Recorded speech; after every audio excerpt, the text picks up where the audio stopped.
राजा विक्रमादित्य के सिंहासन को राजा भोज ने गड्ढे में दबाकर मिट्टी डालकर फिर वैसा ही टीला निर्मित करवाया जिस पर बैठकर चरवाहा अपने फैसले देता था। लेकिन नया टीला वह चमत्कार नहीं दिखा सका जो पुराने वाले टीले में था। कई साल बीत गए। वह टीला इतना प्रसिद्ध हो चुका था कि सुदूर जगहों से लोग उसे देखने आते थे। सभी को पता था कि इस टीले के नीचे अलौकिक गुणों वाला सिंहासन दबा पड़ा है। एक दिन चोरों के एक गिरोह ने फैसला किया कि उस सिंहासन को निकालकर उसके टुकड़े टुकड़े कर बेच देना चाहिए।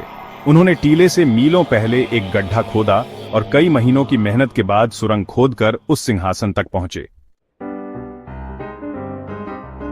सिंहासन को सुरंग से बाहर लाकर एक निर्जन स्थान पर उन्होंने हथौड़ों के प्रहार से उसे तोड़ना चाहा।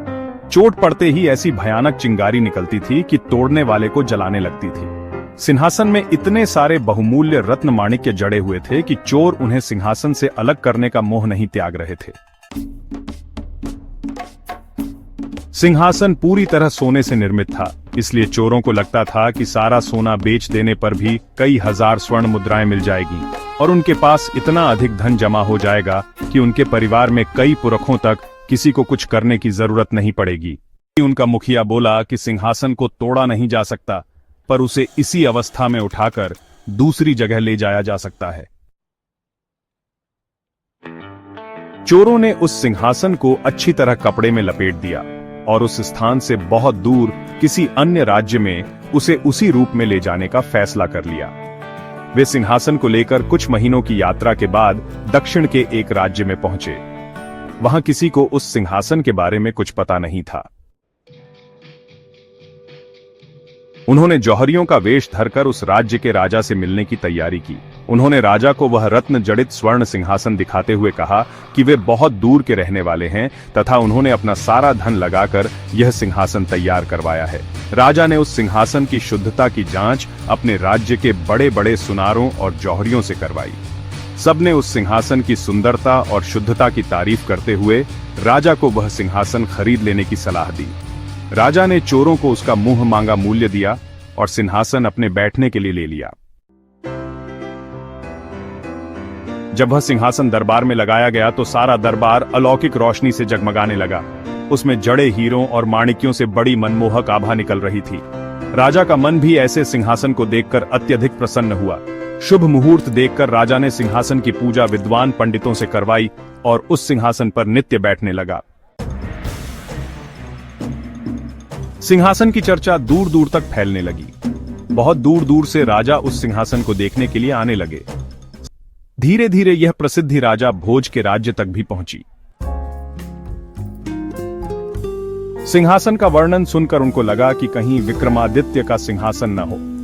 उन्होंने तत्काल अपने कर्मचारियों को बुलाकर विचार विमर्श किया और मजदूर बुलवाकर टीले को फिर से खुदवाया। खुदवाने पर उनकी शंका सत्य निकली और सुरंग देखकर उन्हें पता चल गया कि चोरों ने वह सिंहासन चुरा लिया। अब उन्हें यह आश्चर्य हुआ कि वह राजा विक्रमादित्य के सिंहासन पर आरूढ़ कैसे हो गया। क्या वह राजा सचमुच विक्रमादित्य के समकक्ष गुणों वाला है? उन्होंने कुछ कर्मचारियों को लेकर उस राज्य जाकर सब कुछ देखने का फैसला किया। काफी दिनों की यात्रा के बाद वहां पहुंचे तो उस राजा से मिलने उसके दरबार पहुंचे। उस राजा ने उनका पूरा सत्कार किया तथा उनके आने का प्रयोजन पूछा। राजा भोज ने उस सिंहासन के बारे में राजा को सब कुछ बताया। उस राजा को बड़ा आश्चर्य हुआ। उसने कहा कि उसे सिंहासन पर बैठने में कभी कोई परेशानी नहीं हुई। राजा भोज ने ज्योतिषियों और पंडितों से विमर्श किया तो वे इस निष्कर्ष पर पहुंचे कि हो सकता है कि सिंहासन अब अपना सारा चमत्कार खो चुका हो। उन्होंने कहा कि हो सकता है कि सिंहासन अब सोने का न हो तथा रत्न और माणिक्य कांच के टुकड़े मात्र हों। उस राजा ने जब ऐसा सुना तो कहा कि यह असंभव है। चोरों से उसने उसे खरीदने से पहले पूरी जांच करवाई थी, लेकिन जब जौहरियों ने फिर से उसकी जांच की तो उन्हें घोर आश्चर्य हुआ। सिंहासन की चमक फीकी पड़ गई थी तथा वह एकदम पीतल का हो गया था।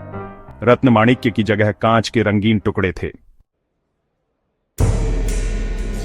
सिंहासन पर बैठने वाले राजा को भी बहुत आश्चर्य हुआ। उसने अपने ज्योतिषियों और पंडितों से सलाह की तथा उन्हें गणना करने को कहा। उन्होंने काफी अध्ययन करने के बाद कहा कि यह चमत्कारी सिंहासन अब मृत हो गया है, इसे अपवित्र कर दिया गया और इसका प्रभाव जाता रहा। उन्होंने कहा, अब इस मृत सिंहासन का शास्त्रोक्त विधि से अंतिम संस्कार कर दिया जाना चाहिए, इसे जल में प्रवाहित कर दिया जाना चाहिए। उस राजा ने तत्काल अपने कर्मचारियों को बुलाया तथा मजदूर बुलवाकर मंत्रोच्चार के बीच उस सिंहासन को कावेरी नदी में प्रवाहित कर दिया। समय बीतता रहा, वह सिंहासन इतिहास के पन्नों में सिमट कर रह गया।